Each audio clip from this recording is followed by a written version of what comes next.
Welcome to Webinar Wednesday. We're excited about today's presentation featuring experts Jeannie Kramer, RTLS Product Manager, and H.T. Snowday, Vice President of Innovation and Technology, both of Midmark RTLS. Jeannie and H.T. will discuss how to generate buy-ins across departments and with leadership for an RTLS initiative. Webinar Wednesday would like to thank our sponsor, Midmark RTLS. Midmark RTLS provides healthcare facilities with clinical workflow solutions and data insights using real-time locating system technology. More than 1,100 hospitals, clinics, and oncology centers have used Midmark RTLS to enhance the patient experience and deliver high-quality care with solutions for asset tracking, patient flow, staff safety, and automated contact tracing. Midmark RTLS helps increase resource utilization and decrease waste. Learn more at midmarkrtls.com. A few announcements before we get started. Thank you to all those who attended MD Expo in Vegas last week. It was a great experience connecting with so many healthcare technology management professionals. We are already planning our 2022 MD Expo in Atlanta. Please visit mdexposhow.com for details. Let's give one lucky attendee the opportunity to win a Webinar Wednesday shirt by answering the following question. Midmark RTLS was previously known as what company name? You can find the answer by visiting our sponsor's website. Please use the questions feature on the GoToWebinar dashboard to submit your answer. As always, today's webinar is eligible for one continuing education credit from the ACI. You can obtain your CE certificate by completing the post-webinar survey. We will wrap up today's presentation with a live Q&A. You can submit your questions at any time during the webinar by using the questions feature on the GoToWebinar dashboard. We'll get through as many questions as time allows. As I mentioned earlier, our speakers today are Jeannie Kramer and H.T. Snowday. Jeannie, you may begin whenever you are ready. Hey everyone, this is Jeannie. This is H.T. Snowday. I'm gonna kick us off this afternoon. I'm sorry, H.T. You're fine. This is perfect. I will restate the thank you. We really appreciate everyone's time this afternoon. Recognize that this is an important bit of education, and with a number of people on the call, recognize the material amount of investment collectively being made in spending some time with us this afternoon. So thank you so much. And again, as we just talked about, I'm H.T. Snowday. I'm VP of Innovation and Technology for Midmark RTLS. Jeannie Kramer is my co-host today. I will turn it over to her soon. She's the product marketing manager for Midmark RTLS. I think notable about us is collectively, I don't know, probably pushing 40, maybe even closer to 50 years in RTLS. I have been part of RTLS solutions since the mid-90s, largely in technology, but kind of run the gamut in terms of customer and partner interaction, as well as the development of new solutions, which I'm spending a lot of time on recently. And Jeannie has some amazing experience in deep dives and interaction with customers, both design and process experience, as well as driving the direction of our products from a solution and benefit standpoint for the market. So been doing it a very, very long time, and excited to spend some time with you today. Go ahead to the next slide. Just a quick overview of the agenda. I'm going to turn it over to Jeannie, who's going to talk, about the industry need for RTLS, the financial justification, really the clinical and business side, which is the core of what we're talking about today, which is trying to provide some insight to generating organizational acceptance, buy-in, drive for RTLS solutions, particularly asset solutions. Then I'm going to come back and cover next-gen locating technologies and a technical overview of the categories of technologies available to solve these problems. And then Jeannie's going to close us out with how that all rolls up to an applicable solution, and in particular, some of the next generation solutions that we're bringing to the market to address these needs. So with that, I will turn the meeting over to Jeannie to continue into the first elements of our agenda. Thanks, HT. So I'm going to kick us off and start with what we understand as the status quo, something that I'm sure you're all very familiar with. Both clinical and biomedical staff struggle to find equipment for patient care and preventive maintenance. And your healthcare leaders believe this often to be unavoidable, or alternative solutions to be cost prohibitive or too complex to implement. And today, most hospitals are compensating for missing equipment by over-purchasing additional assets. Over-purchasing means that you as biomedical technicians have more equipment to find and maintain. And we don't have to tell you how your job is made difficult when assets leave the facility without documentation or notification. You spend a lot of time searching for equipment that is just no longer on site. Maybe it's been lost in the laundry, transferred with a patient, or simply stolen. At the same time, clinical management is concerned about the time that nurses spend searching for equipment and how missing equipment can delay patient care. In some cases, it delays discharge or even diverts care away from the facility when those critical assets can't be found. And when nurses can't find equipment, who do they call? Often it's the biomed team that gets pulled from their work to search the halls for missing equipment. While lengthy searches and over-purchasing are both seen as acceptable practices, most hospitals underestimate the total impact. So we set out to quantify the components of operational waste, including equipment purchases, asset write-offs, rental equipment costs, nurse inefficiency, and staff dissatisfaction. These items that you see on the screen will form your basis for the financial justification for RTLS. And we're going to discuss each one of these briefly. As you can see, non-value added nursing time, when we calculated all of these, actually tops the list as the highest cost impact. But first, we're going to talk about the harder costs related to equipment. The second largest driver of cost you can consider during an RTLS purchase is that of write-offs. These are all of those assets that get categorized as unable to locate. They need to be written off the financial books and end up hitting the bottom line of your hospital. You can work with your finance stakeholder to understand how write-offs affect your facility. In our research, we've heard it's typically 10% of your entire asset fleet gets written off every year. And in a 300-bed hospital, we've seen that number as high as $1.5 million annually. Next is the obvious item that's always cited in RTLS ROI. You can purchase less equipment when it comes time to make a capital expense. You may think that this only comes into play if you're ready to replace your fleet of IV pumps, for example. However, that cost can be annualized across your fleet to help visualize the overall financial picture. Another cost related to overpurchasing is one that's often hidden in operational budgets for nursing units. If they can't find their bladder scanner, they'll purchase another one. And that purchase, they may purchase multiple assets like that throughout the year. These costs typically fly under the radar of finance, since approval may not be needed to purchase a single asset under a certain value. And those hidden purchases can add up across the hospital, sometimes up to $100,000 annually. And your nursing stakeholders can help you quantify these costs. Finally, we have the value of time. This is arguably a soft value, but it's still an important consideration, and how you present it to leadership can make a difference. First, let's start with you, the biomed.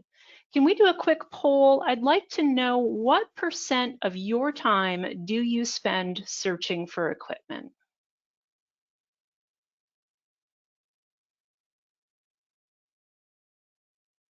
So think about the time that you're typically spending more or less at the end of your PM cycle. You've done your PMs on all the assets that are easy to find, but now you're down to those last few items you haven't come across or haven't located yet. How does that impact your overall PM cycle and the percent of time that you've spent searching?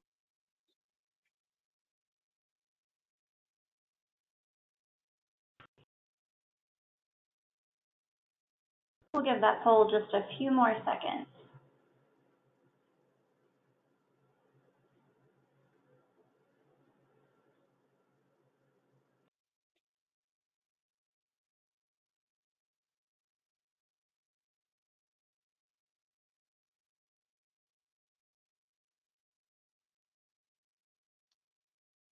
Oh wow, that's great. Well, not great. I mean, in the grand scheme of things, not great that everyone spends. A lot of people are spending 20% or more of their time searching for equipment.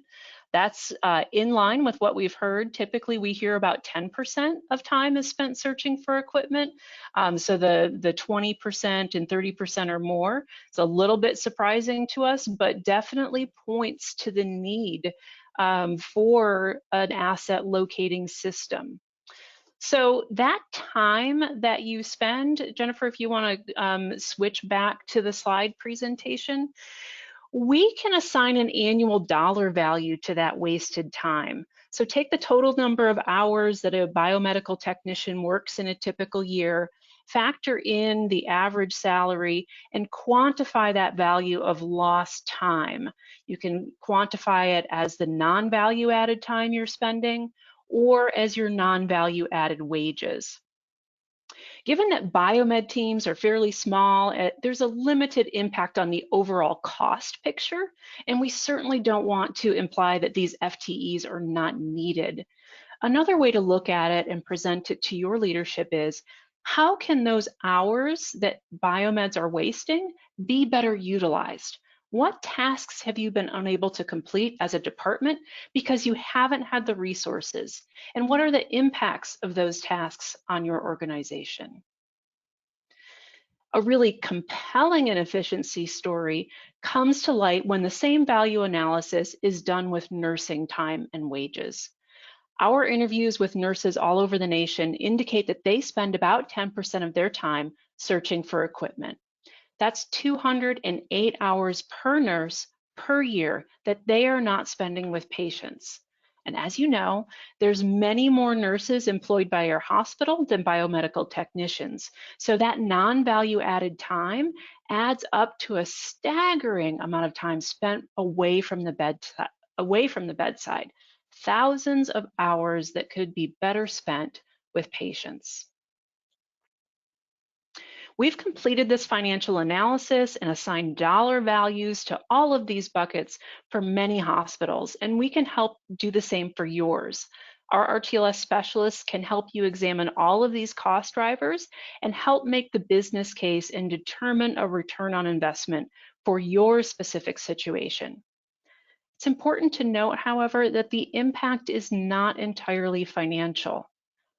Nursing teams are constantly undermanned and stretched thin, as are biomeds.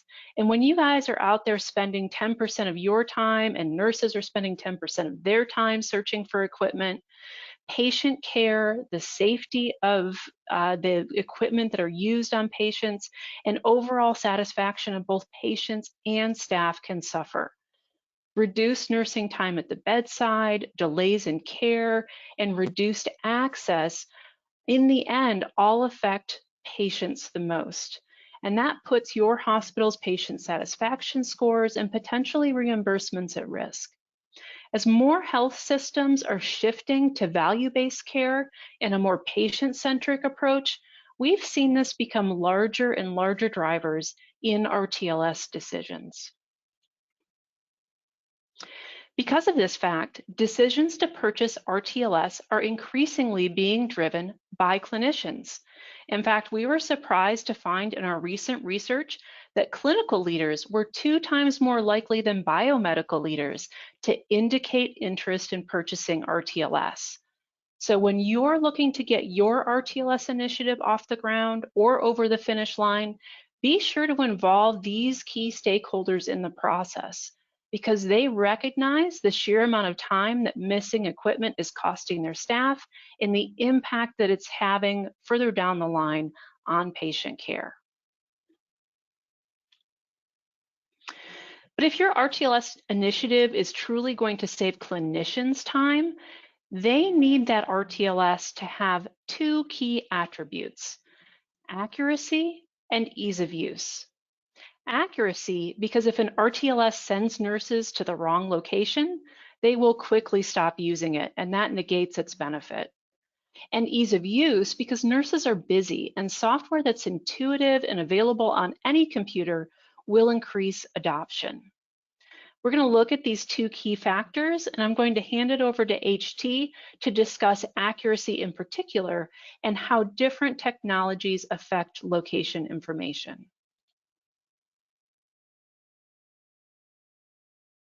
All right, great. Thanks, Jeannie.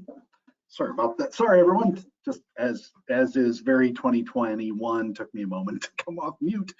All right, so as Jeannie talked about, what I'm going to do is break down some large categories of locating technology relative to their capability to provide these solutions in the space. And the first one that I want to cover here, this first column, is really proprietary platforms, right? And there's a number of them out there. And in fact, it's one of the solutions that we have historically provided to the marketplace, using various technologies to create location that are not commonly used for other purposes, things like infrared, ultrasound, other kinds of proprietary technology. And if you look on the next row, the granularity row, that's a representation of roughly what kind of location are you getting from these methods. And it's very targeted location. One of the benefits of these proprietary systems are their high accuracy, right? It is possible with a proprietary solution to get down to that room level, that bed level, that chair level. These are frequently low maintenance systems. They have good tag battery life. The big barrier, I will put it, not really a problem, but a barrier to quickly adopting these kinds of solutions is the high cost of installation. So these are wired systems typically, or material infrastructure. If they are deployed as wireless, they're typically very power hungry, which means you have a lot of labor and battery maintenance involved. You're really talking about material infrastructure to support a solution in this first category. Right, so this is one of the ways a solution can be presented. Contrast that with what has been popular, I would say, in certainly the last several years, maybe going back a little longer, which is to utilize your current Wi-Fi network as a means of determining location. And this is a doable solution. Utilizing Wi-Fi as a location platform, typically with a typical Wi-Fi implementation, has very limited capability from a granularity standpoint. Typically, this is described as a zone level of 5 up to 15 meters, depending on the kind of Wi-Fi network that you have. The good news is it's non-proprietary, right? Like, you can create a Wi-Fi locating environment with an existing Wi-Fi solution, with existing infrastructure, which really contrasts with the previous described. But you're talking about poor accuracy, and in many cases, accuracy not good enough to manage the kinds of solutions that are required, or the kind of data that's required to drive the solutions that we're talking about. The battery life is an issue. Wi-Fi devices are typically extremely power hungry to get on a Wi-Fi network. And frequently you end up in a position where you're adding the first column to a Wi-Fi platform for the purpose of creating increased accuracy. Now you've just overlaid a proprietary system on top of a Wi-Fi locating system. So Wi-Fi is compelling from its non-proprietary nature, but really, in our estimation, doesn't quite nail it relative to the data required to drive solutions that we're talking about. or at least if it does so in a very limited manner. The last category I want to talk about is really what we see as a future direction more frequently from an industry standpoint, and that is leveraging Bluetooth technology to drive location. And Bluetooth technology, you know, if you're familiar with it in a general way, this is a short-range communication technology frequently used for solutions like creating a wireless headset or communicating with a wireless speaker, or any kind of short-range data communication. And that is precisely the reason Bluetooth is effective for this kind of solution. Because you can drive to a certain density of Bluetooth, you can utilize Bluetooth signals not just for data communication, but getting information about the proximity of devices. And with enough Bluetooth information, you can get to what we're describing as near room level, right? So that sweet spot, or the Goldilocks spot between proprietary systems and Wi-Fi systems, less than 3 meters, good enough to drive many solutions in RTLS, and in particular asset solutions. This is non-proprietary technology. It's inexpensive and very easy to deploy. It drives to near room accuracy. You can get very small with Bluetooth platform technology with a decent battery life. And certainly if you're willing to increase your volume on your tag a little bit, you get really great battery life. Bluetooth is inherently a low power technology. In fact, the technology in Bluetooth that's typically adapted is what's commonly referred to as BLE, which is at the top of the platform, which stands for Bluetooth Low Energy. And it's the variant of Bluetooth that is specifically designed to be usable with a very, very low power profile. So you get this benefit of standardized technology, you get the benefit of density that's very easy to deploy, and you get the benefit of a low power environment to drive solutions. Now, Bluetooth in its current iteration, or its currently commonly deployed iteration, is not yet accurate enough for room level use cases. But certainly we see a lot of critical mass behind BLE solutions relative to driving some things like that in the future. But today, we think it meets a really great sweet spot relative to solving the kinds of problems that we're talking about today and making that kind of investment. So hopefully that's a great comparison, a great primer for the big picture categories of technology. Now what I want to do is walk into Bluetooth, or BLE in particular, and elaborate on that technology and its applicability in healthcare. And one of the ways I wanted to start that is just describing how it works. There are a lot of proprietary systems out there that create very simple relationships between a sensor and a tag or a badge. And this is why they require a lot of deployment. But with BLE, what you're really doing is using a density of sensors and their relationship to the tag to get an approximate distance with the signal strength of the tag. Now it's approximate, it's not great. And it's also, because it's a distance, it's defined as a circle. So with one sensor and one tag, you get a pretty broad zone to define for the tag. But where you can dramatically enhance locating is to add additional sensors in the environment and apply algorithms like trilateration. It's kind of like triangulating, but it's where do the circles overlap? Where is the signal strength overlap, like a Venn diagram between the sensors, and you get a reasonably accurate location. You have some uncertainty. This is not unlike the bubble that you would see around the location of a device. If any of you are familiar with the Find My features on Apple iPhones or the equivalent on Android phones, you're doing the same kind of process with a higher degree of accuracy indoors, and you get this accuracy bubble or degree of certainty for the location. So very easy, simple to deploy sensors overlapping regions give you this kind of location. That's why BLE can work and work so well indoors with a relatively inexpensive and very low power tag. So expanding on that, I want to introduce, and I'm using our platform as an example, but really to call out the simplicity of BLE in an asset environment. So the first thing you need are sensors. You need devices that are able to pick up BLE sensors and backhaul them to your platform. In our case, we're utilizing a very simple plug-in device, 2 different variants, but they perform the same function. One allows for power pass-through. What we're doing with these devices is picking up simple BLE signals in the environment, using those signals to determine location as we described in the previous slide. And then a simple set of BLE or Bluetooth enabled tags. We have a couple different variants. One, is very small and yeah, great. Thank you for the advancement. So small tag, small enough to track,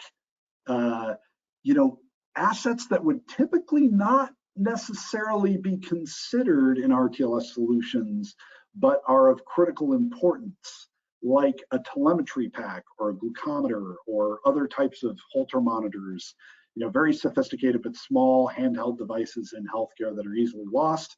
BLE provides that ability to get down to a tag small enough to make locating those devices practical. And then for larger devices, a larger tag with a larger battery could be acceptable. The great thing about that with BLE is we get some really extended battery life, up to like 3 years in a typical environment. We also deploy a hybrid BLE tag that allows us to transition between current environments, currently implemented infrared environments, and BLE, so the greatest possible capability across multiple platforms should you have current proprietary solutions installed.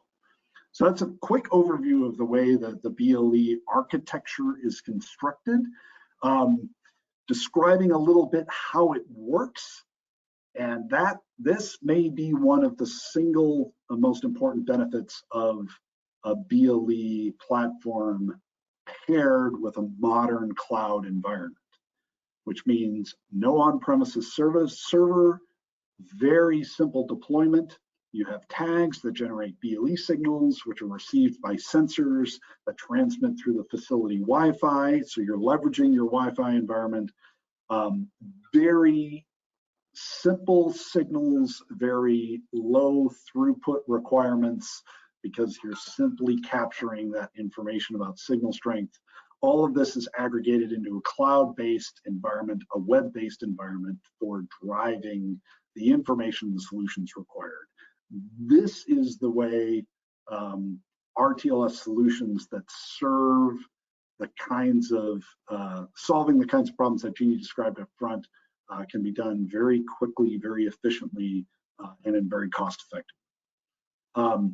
In fact, this kind of platform is so easy to deploy. You're talking about driving a sensor in roughly less than 5 minutes.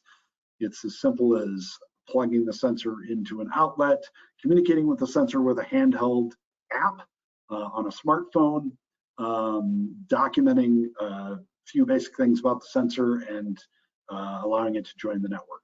And once you are done with that deployment, roughly about 5 minutes sensor, you have a real-time locating system. So this allows for rapid deployment across multiple facilities, and compared to a proprietary system, dramatically reduced disruption, if not zero disruption, to active patient care in a healthcare environment. A really important part of the benefit of this kind of solution. All right. So thanks, HG. Yeah, thank you. With that, I'll turn it over to Jeannie. Yeah, thanks. I love how easy the BLE sensors are to deploy, and that can be in a single facility or multiple hospitals across a network to quickly get multiple up to speed. And when I was at MD Expo in Las Vegas, we received a lot of comments on the tags. Having that small battery life with a small tag with a replaceable 1-year battery, or the larger tag, 3-year battery life, that really appealed to a lot of technicians. And for the next aspect of RTLS, if it's going to offer the highest value to your health system, is the ease of use of the software. So I want to cover that briefly. We've paired that BLE technology that HT described with modern cloud-based software. And it's not only easy to use, it can also be rapidly deployed, just like the hardware, across your health system with very little burden on the IT department. The cloud-based software is available on any computer or tablet using a web browser. And we've used evidence-based design in an approach in collaborating with both biomedical teams and nursing teams to create intuitive features that enhance everyday workflow. For nurses, it's easy to find the equipment they need when they need it without delaying or diverting care. And for you, the biomedical technician, we've included several features that enable a more organized and informed approach to preventive maintenance, because accuracy and ease of use are important to biomedical technicians as well. We recruited a panel of technicians to help us with software design. And through that research, we found 4 key jobs that RTLS needs to help technicians with. First, the RTLS needs to be easy to maintain. If asset tag batteries go dead, obviously the RTLS helps no one. Second, it needs to efficiently support the maintenance work you do, giving you a big picture of the monthly PM tasks across your fleet. And because biomeds are sometimes detectives needing to hunt down a hidden or lost asset, the system also needs to give clues about the location of singular assets. And finally, it needs to be able to easily share information with others to enhance workflow, exporting lists of assets to share with your team or with leadership, for example. With these jobs in mind, we set out to build our next generation software with several goals. First, the software has to be adaptable to many styles of work. We know that every biomed team is different. We don't want to prescribe a workflow to you. We want the software to fit the way you work, no matter how you get that work done. Second, the software should supplement your CMMS system. We provide an interface to your CMMS that sends us asset data, so it doesn't have to be double entered. And in turn, we provide location data to the CMMS. So you don't even necessarily have to use the RTLS software unless you need more detailed or bigger picture information on asset location. And when you do, the RTLS software should provide multiple views of the data. For example, both in lists and on a map. And when reviewing that data, the software should allow you to reduce the noise and filter down to the specific information you need. For example, all IV pumps on this floor with a certain make and model. In this way, the software should support big picture thinking, helping you plan your PM routine, as well as provide information for those targeted investigations. So let me quickly highlight a few of the features we developed along those lines with the input of biomeds like you. You can see assets move across your health system because the cloud software easily scales to provide visibility across hospitals and clinics, tracking assets that move between facilities. And for those assets that simply go missing, when and where they were last seen remains in the RTLS to help that effort to recoup lost equipment.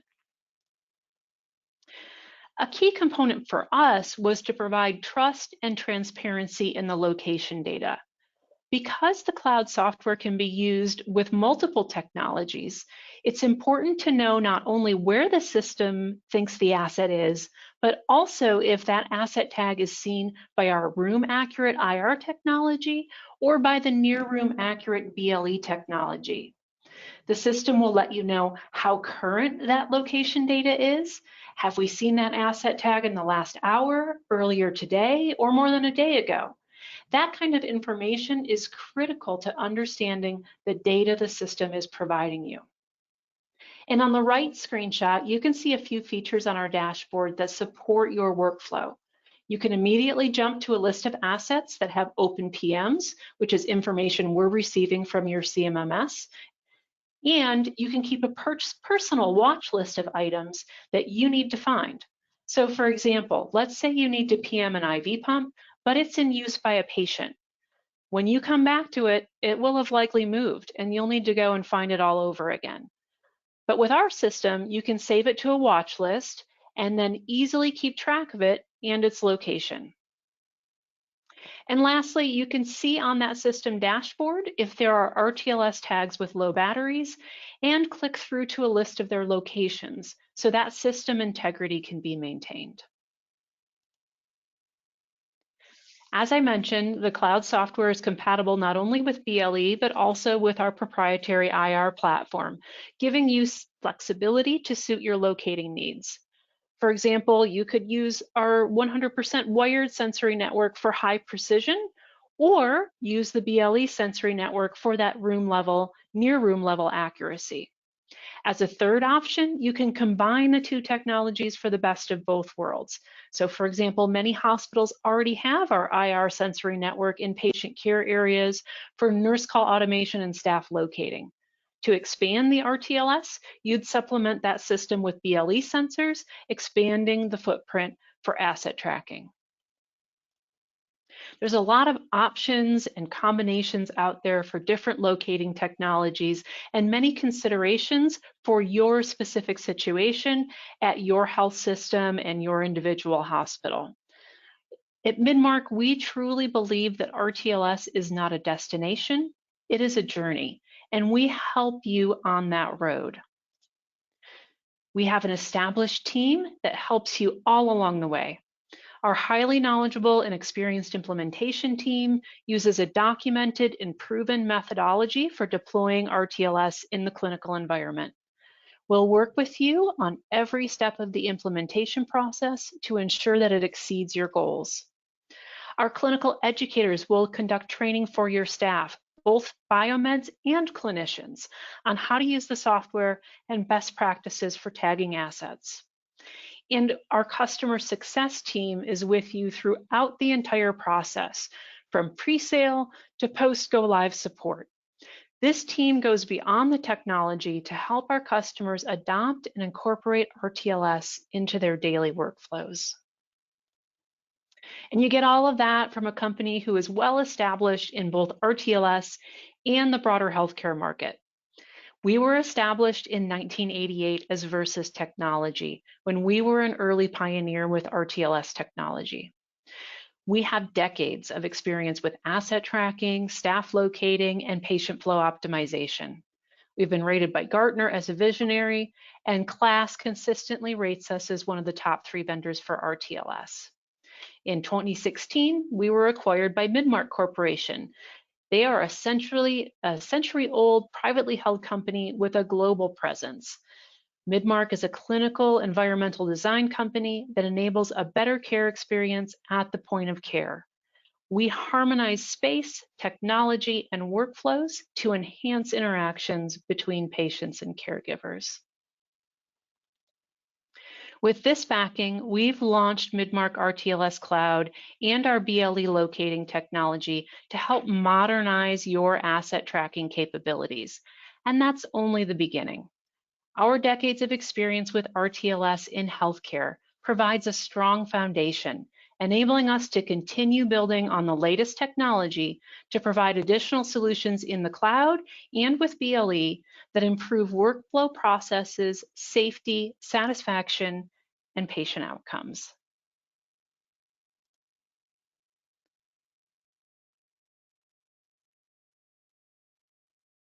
So for more information, you can go to midmark.com/RTLS Cloud, where you can contact an RTLS specialist to start your journey. You can receive a live demonstration remotely, and we can begin that ROI and cost analysis for your facility or your health system. And we want you to know that our Midmark sales team takes a consultative approach. Together with our customer success team, we help you tailor a story for RTLS, quantifying the value to your organization. That's all we have today, and we look forward to connecting with you soon. I know we do have some time for Q&A if there's questions from the audience.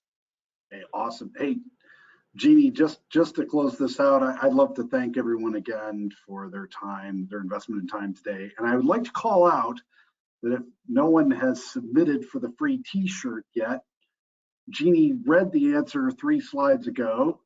As a hint, you might find it directly on midmarkrtls.com. And if that's not enough help, that t-shirt is mine, because I didn't know the answer. So again, thank you. Really appreciate the time today. HT, I don't think you're supposed to give hints like that to the audience. I'm just kidding. Thank you both so much for this wonderful presentation.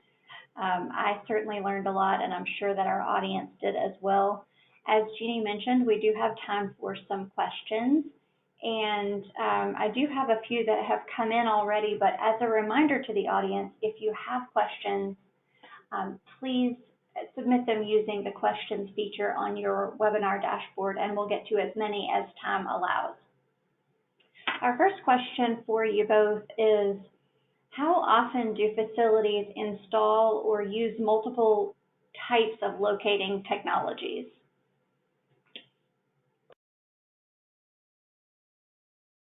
I could take that one. We do see that quite a little bit in healthcare, with our IR proprietary technology that we've offered for many years. That can be combined with Wi-Fi, for example.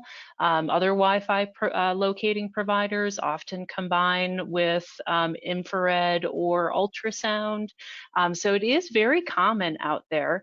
With the new BLE technology, we're hoping that BLE can take that, the need for RTLS, especially for asset tracking. It can be the only technology, but we still do see a need for infrared, for example, when you need that room level granularity for things like nurse call automation or patient flow optimization.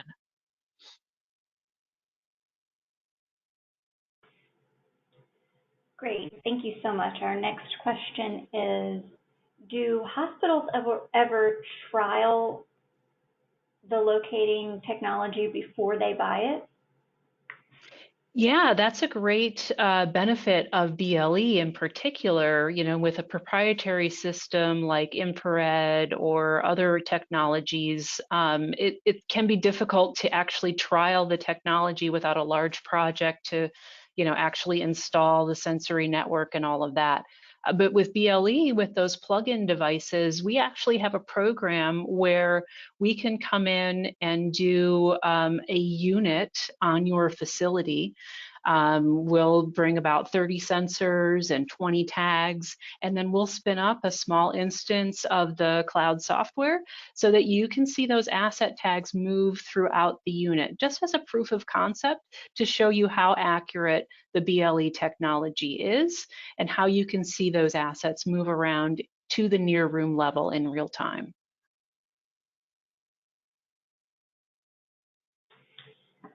All right, our next question is, I understand asset tracking is helpful for nurses, but are there other solutions that nurses would use an RTLS for? Yeah, absolutely. So one of our big focuses for 2022 is adding staff duress to the cloud and BLE platforms. So very soon, the same BLE technology that supports our new asset tracking product will also have the ability to support the staff duress use case as well.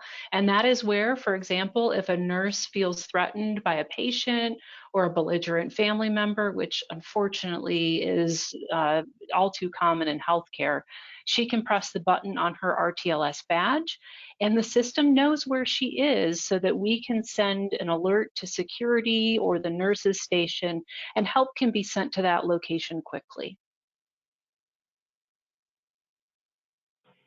All right, our next question is, what was the battery life on the BLE tags? You want to take that one, HT? I've been talking a lot. Yeah, I'd love to. Again, we got to find the mute button. So the three variants that we had, there's 1 year battery life on what we're calling the micro tag, or that small tag. It actually is on the screen. That's the tag being applied to the IV pump in the window of the website there. We have a larger tag, which is rated for 3 year battery life. And then our hybrid tag, which is the same size as the larger tag, which transmits both BLE and infrared. Because of the nature of using multiple signals, that is a 1 year battery life. So pretty simple. The little one is 1, big one is 3, and the hybrid is 1 year.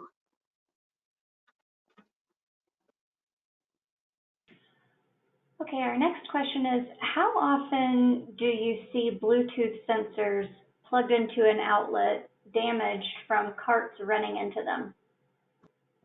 Yeah, it's a great question. I'll cover that one as well. We do have a device, we call it a retainer, a sensor retainer, which is designed to minimize issues related to that. It provides some support for the sensor in the outlet, as well as some resistance to that kind of issue. Most of the time in healthcare, we've actually seen that very minimally. There's frequently wall rails in healthcare that have a certain standoff to limit that kind of issues, because any plug in an outlet environment is at risk for that kind of thing. That isn't to say it isn't impossible, but relative to what we've seen is those incidental hits are mitigated by the retainer, and we really haven't seen an issue where they've been damaged to the point of coming out of the wall or otherwise inoperable. Right? So we agree it's a risk, and it's one we're paying attention to, but in practical terms, it's turned out to be less of an issue than even we thought it would be. All right, our next question is, who typically handles the implementation of hardware and software for a BLE system? So I can take that one. The system is very simple to install. So we've had customers say, "Oh, it looks so simple with a smartphone application. I can do it myself." And that's actually probably the case with training. You could do it yourself, but it's very, very important to configure those BLE sensors appropriately in order for the system to give accurate location data. So we take that on ourselves. We have our implementation team come in and do the sensor installation. They're very used to working in healthcare environments and doing that kind of work. We also have a network of 80 system integrators throughout the country who will soon be trained up to take on that task as well. So you won't have to rely specifically on us. There is likely a local dealer in your area who works with Midmark RTLS that can also do that installation.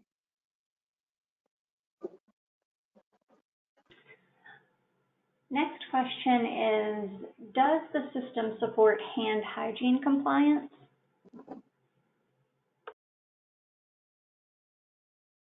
I'll let HT answer that one as the innovation vice president. So as we've released the platform, the BLE platform today, no, it does not. There are some investments that we are paying attention to that we believe will drive us to that layer of solution. But I will say this, for hand hygiene, there's a lot of ways to talk about documenting hand hygiene, right? And some of some of data that you can get from hand hygiene, we do support. However, the concept that most people want to drive toward, or most entities want to drive toward, is the concept of individual attribution, which means I am able to drill down to detail relating to exactly who interacted with a hand hygiene device, whether that be soap or sanitizer, in effect replacing observation. So if that is your intended goal, the technology required is pretty significant to get there. I say has significant requirements. We're not yet releasing on our BLE platform, but we're paying strict attention to what is required in that space for the future. Thank you both, Jeannie and HT, for your time today and for a great presentation. I'd like to encourage everyone to visit today's sponsor to learn more about the services they provide to our industry. Please visit midmarkrtls.com. A quick reminder that you can obtain your CE certificate by completing the post-webinar survey. The survey will be emailed 1 hour after the completion of today's webinar. You must complete the survey to receive your 1 continuing education credit from the ACI, and you'll be able to download the certificate directly from your computer once the survey is submitted. If you have any questions, you can reach us at webinar@mdpublishing.com. We will be back next week with another webinar. Please visit webinarwednesday.live for more details and for complimentary registration. Thank you all and have a wonderful day.